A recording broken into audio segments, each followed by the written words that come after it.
My people, no be small thing, no. As e stand right now, they say one man don come outside, come provoke, say, he say that everything wey Fulani like make dem do, they can never take over Igboland. That they are fully ready to face them. Say we are not talking or we are not even replying for their nonsense does not mean that the Igbos are very lazy. He say that Igbos will face them in anywhere they carry come. My people, no be small thing, no. One pastor don come outside come talk say that the Yorubas are betrayers. He say that the Yoruba nation is a betrayal cult. They are professional betrayers. I don't know why he said it, but I'm going to play the video for you to watch before we come back and continue. Stay tuned as they bring them one after the other. They cannot. Fulanis cannot take over Igboland. They don't bond them well. That the lion is walking majestically is just flaunting of his royal majesty. Doesn't mean he's weak. The lion is the lion and is always the king of the jungle. Nobody takes Igboland. It belongs to Igbos. And we won't let anybody take it. Whether you come from the moon or whether you come from the stars, we don't care. So Fulanis cannot. What happened to people? Why can't you arrest those that are killing our people? Why is it that ever since Ogolis has been killed, nobody, police have not made any arrest? There has been no arrest, nobody has been arrested. We should go on dialogue with our killers and we should go engage our killers. Why the people that killed us are living peacefully? And you know to go and engage. Sir, at this point, you are not being realistic. Yes, I won't say more than that. We have endured enough. Immediately, we demand the immediate, unconditional departure of all Fulani Heřdsmán from Ogoniland. Yes, that continual presence pose a grave threat to the peace and security of our people. Yeah. Should this be ignored? Repeat. Should this be ignored? No. And I repeat again. Should this be ignored? No. We will be left with no choice. We would left with no option but to defend ourselves. Yes. It will be clearly stated. Any further attack on the lives of the Ogoni people will no longer be reported to the Nigerian police and the security agencies. Yes. The people of Ogoni will resort to self-help and self-defense. Yes. Fulanis has taken over the forest beds of the Igbos, posing a potential threat to their existentiality. They cannot. Fulanis cannot take over Igboland. They don't bond them well. That the lion is walking majestically is just flaunting of his royal majesty. Doesn't mean he's weak. The lion is the lion and is always the king of the jungle. Nobody takes Igboland. It belongs to Igbos. And we won't let anybody take it. Whether you come from the moon or whether you come from the stars, we don't care. So Fulanis cannot. So Igbos are the nations of lions. Yes, we are lions. We are dead warriors. So you don't provoke us. And that's why we always want.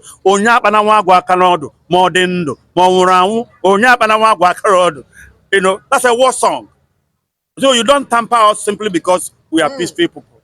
We are peaceful because we are Jews. We are peaceful because we are Christians. You understand? But that doesn't mean we are weak. So for me, Fulani is not a threat. They are bragging because we have not decided to fight. When Instant Security Network was there, what could Fulanis do?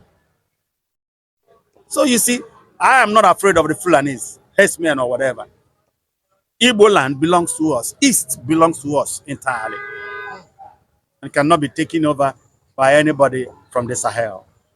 The rising sun. Yes. The home of Chukwu Okike Abiam. That's why sun rises from there every morning. You don't need to ask where is God living. Just watch out. Wherever sun rises from in the morning, that is his house. That's where he lives. He lives in the east. So we don't come there. Nothing dirty, nothing defiled will come there. It belongs to Chukwu Okike Abiam. That is his house. That's why I call East GRA, God's reserved area. Nobody tampers with it.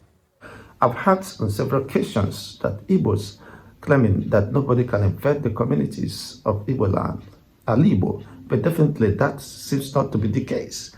So many communities have been rounded up, invaded. It doesn't matter the region or the angle they impact on, but the reality today is happening before us. So what would the Igbo do? Perhaps they thought nobody could infect them, and they have not prepared for the worst, which Martin Nnamdi Kanu has called them on several occasions. Come, protect your people. Otherwise, that battle you have avoided today will be taken to your communities, to your kinsmen, and they will have no place to call their own. Is that not happening? Is that not the true realities staring at all assembly today? Who else could deny, of course, the reality on ground? But sadly, to say that is staring at us. Igbos are lions, Igbos are this and that. But when you keep your environment unguided, then the enemies definitely will invade. And by the time you know it, just as what is happening in Ihiamufo and other suburbs, definitely will become the reality. When people have been deserted, communities have fled for their lives. While Martin Nnamdi Kanu was addressing the Igbo World Congress in US, he said, it's not me. They disparaged him. They treat with levity his instruction and directive. But today, we are at the World Igbo Congress. They have run agog on the ground. They have lost their voice, and nobody is speaking. Nobody is addressing the current realities today, and you call them Igbo World Congress. Their own regions and communities, their own Igbo. Alana is under siege, is being taken over by aliens, by invaders who are coming to kill, steal, dislodge, and annihilate. Definitely, they will have no place to call their own. They might definitely become fugitives, regardless of wherever they are. Is that what they so much desire? Well, internal vigilance is the price for freedom. If you don't protect your people, if you're not conscious, deliberate, and precise in your moves, actions, definitely, I say, emengwangwa emeghara ọdachi. Mana ọ bụrụ na ịjụ ime ngwa ngwa, the ọdachi might definitely cut you unawares, or definitely swallow up the people. By then, it will be too late to act. Ị na-emezi ka onye mmiri na-eri. Onye mmiri na-eri amahụ ihe chere ya n'ihu. You just be beating the waters without any direction or sense of cognizance. It's quite unfortunate, but that seems to be reality. Not until Emengwangwa, Emeghara we might have ourselves to blame. Well, it doesn't matter how long someone decides to live in denial, but the reality is that that is the only option left, resorting to self-help, self-preservation.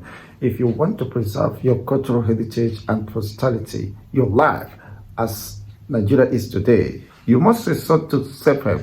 And that is the only way, just as the DSS Director General have given his own position, his personal opinion regarding what is going on, that the people, communities should mobilize themselves and protect themselves. Otherwise, the fakes being extinct.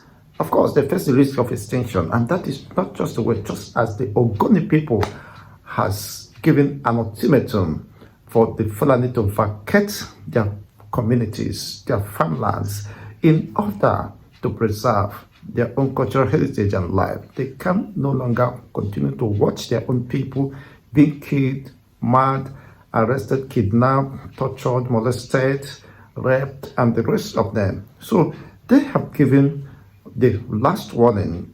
They have scored a political point, making it public that people should bear witness should any eventuality happens, that they are no longer willing to continue this deceptive engagement with the police or the security operatives who has not been proactive in bringing to justice those perpetrators of those heinous crimes who invade the Nigerian territory, claiming that these are foreigners, aliens coming to Nigeria to kill citizens, and yet the same government has no intention of going after them, arresting them, and bringing them to justice, then what is the essence of government? The primary essence of government, as of the last time I checked, is to protect life and properties, to prioritize the welfare, the well-being, the security of her citizenry. But unfortunately, that is not the reality,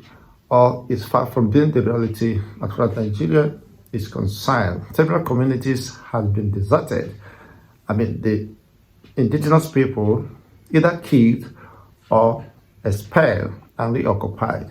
Just as the Plateau governor have revealed, there's over 67 or 64 communities have been sacked in Plateau State, renamed after the terrorists who invaded and reoccupied those communities. And yet nothing seems to have been done. Heaven did never fall.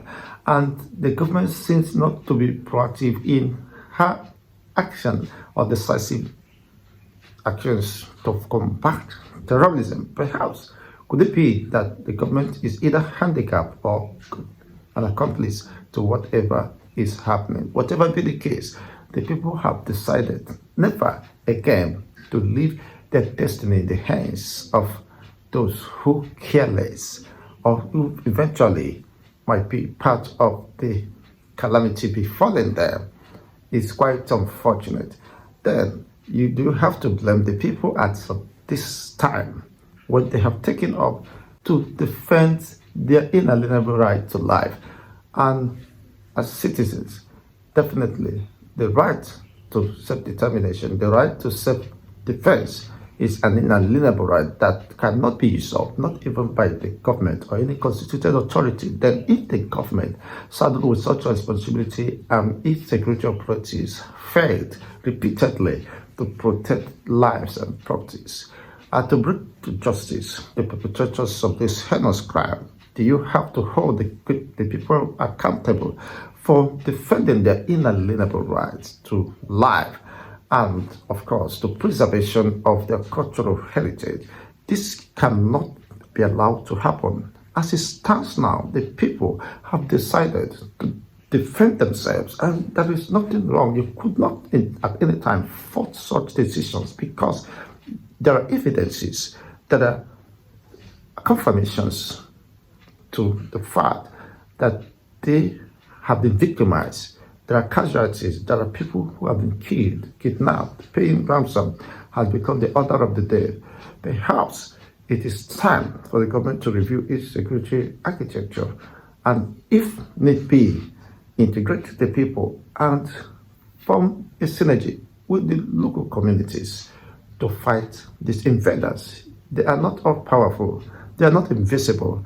These are people who are humans who operate, of course, with robust strategy being sponsored by certain vested interests. So it is time to rise. 60 billion they couldn't generate enough kilowatts energy to make a popcorn. Look at the government who criticized the predecessors but failed to provide dividends of democracy. You can imagine that you cannot generate power at 60 kilowatt to roast corn. Now, what is the case? What is the situation now? You have been occupying the seat of power, and sadly, things have aggravated, have worsened under the watch of Ahmed Bola Tinubu. And reasons majority of Nigerians have welcomed the coalition forces. Of course, they dislodged Ahmed Bola Tinubu. Then beyond that, do we think that could be the solution, a lasting solution to the nagging issues starting Nigerians at faces? Nigerian indigenous communities risk being extinction. With the emergence of coalition parties, solve the problem? Of course, to a greater extent, no. What Nigerians need is to rediscover themselves and discuss the continued existence of Nigeria, the only way to preserve their cultural heritage, posterity, and of course, the living today. Otherwise, it's just a matter of time. The people will be taken out of their communities, their ancestral homes, and reoccupied. So the only solution to the problem of Nigeria today is the dismemberment of the country, disintegration. Let each region control their resources, manage their security, and address the local issues, problems, and differences peculiar to them. That is the only way to entrench peace, equity, and stability across the regions. Otherwise, these sentiments, the bigotry, will continue to be sustained beyond what is necessary. As we can observe now, there are insincerity, lack of commitment on the part of the security operatives, the government, and the governors, of course, to chart a pathway for reconciliation, for prosperity and unity in diversity. But that has been unity in destructive tendencies. That could not be allowed again. As far as humanity is concerned, and the preservation of humanity is key and should be prioritized. That is just the case. Look at what is happening. And yet, people are folding hands. The government, rather giving excuses, enough is enough, and having nothing to do about that. Just imagine the massacre in Benue State. Not even a single soul. A culprit was arrested. Not until after several weeks, the government, the Tinubu administration, has to visit that place and started asking, where are the culprits? What are the people that massacred, that destroyed this community, that wiped and annihilated, carried out this ethnic cleansing? In fact, that was when the security operatives, the police, have to react and went and nabbed one or two persons as culprits. You can imagine, you have been there, people have been killed, and the perpetrators of this heinous crime are not hunted down. Wow, what a fantastic experience. Very sadly, but that is the true reality of the Nigerian state today. Who should you blame then? These people, the security operatives, or the executives? Well, it is quite unfortunate. Whatever be the case, or whatever angle or dimension you might want to view that, the fact remains that the incapacity or incapability on the part of the security operatives, or perhaps for some underlying reasons, may have compromised and have sabotaged the security system in Nigeria.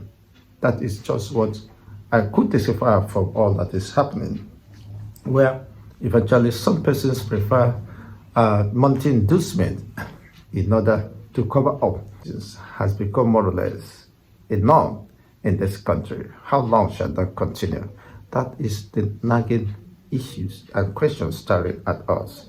So you should not blame the Ogoni people should they decide to defend themselves, because it is an inalienable right. Sadly, when they resolve to do that, you will see the same security operatives flexing power, coming after the indigenous locals who decided that we don't want the killings of our siblings, of our relatives, of our kinsmen to continue.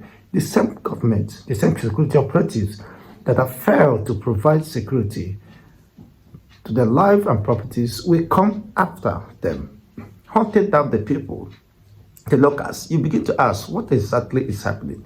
Why the people are being rounded up, killed, invaded? You did nothing to stop that or to leave that at the board. But eventually when the people realize that it is their right to defend themselves, that they have the right, that nobody has the right to take their life from them, you see yourself mastering courage, effort to deter the people, to silence the people, to arrest the people and prosecute them. On what basis? That they are bearing illegal arms. What about those who are moving about carrying more lethal weapons, using it to unleash assault on the masses, children's not being spared? And you begin to ask, what exactly is happening? Who is behind this?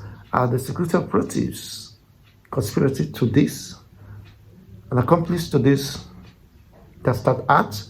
Well, of course, the truth could not be far from the reality. The Ogoni people have demonstrated their commitment and eagerness to defend the people.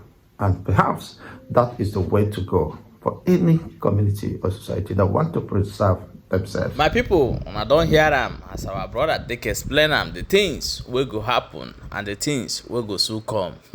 I beg you, may everybody prepare very well to prepare to save your own life and save your own people, because these people mean business and they are not going back. So if you are not ready, they will take you on away. That's what it be.